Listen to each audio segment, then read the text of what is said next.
விரல் நுனியில் உலகம் சுருங்கி கிடப்பதற்கு முக்கியமான காரணம் சமூக ஊடகங்கள். முகநூல், புலனம், படங்கள் என பல்வேறு வடிவங்களில் இவை நமது வாழ்வில் அங்கமாகிவிட்டன. ஆனால் இந்த ஊடகங்கள் நமக்கு கிடைத்த வரமா அல்லது நம்மை வீழ்த்த வந்த சாபமா? முதலாவதாக நன்மைகளை நோக்கினால் சமூக ஊடகங்கள் ஒரு மாபெரும் தகவல் சுரங்கம். உலகின் ஒரு மூலை நடக்கும் நிகழ்வை அடுத்த நொடியே மற்றொரு மூலைக்கு கொண்டு சேர்க்கும் வலிமை இதற்கு உண்டு. கல்வி கற்கும் மாணவர்களுக்கு புதிய பாடங்களை கற்கவும் வணிகர்களுக்கு தங்கள் தொழிலை விரிவுபடுத்தவும் இது ஒரு பாலமாக திகழ்கிறது. பல திறமையாளர்கள் உலகிற்கு தங்களை வெளிப்படுத்திக் கொள்ள இது ஒரு சிறந்த மேடையாக அமைகிறது. குறிப்பாக இக்கட்டான பேரிடர் காலங்களில் உதவிகளை ஒருங்கிணைக்க சமூக ஊடகங்கள் ஆற்றிய பங்கு அளப்பரியது.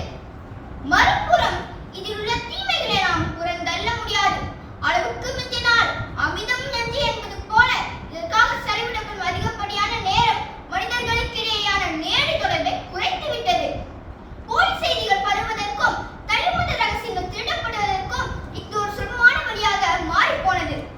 குறிப்பாக இளைய தலைமுறை தங்களை மற்றவர்களுடன் ஒப்பிட்டு பார்த்து மன அழுத்தத்துக்கு உள்ளாவதும் இணையவழி அச்சுறுத்தலுக்கு ஆளாவதும் வேதனைக்குரியது.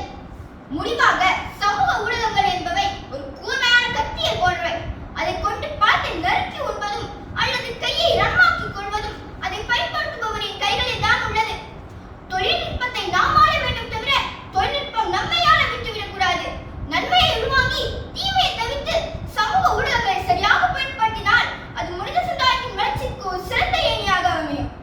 வாய்ப்பளித்தமைக்கு நன்றி பாராட்டி விடைபெறுகிறேன். நன்றி, வணக்கம்.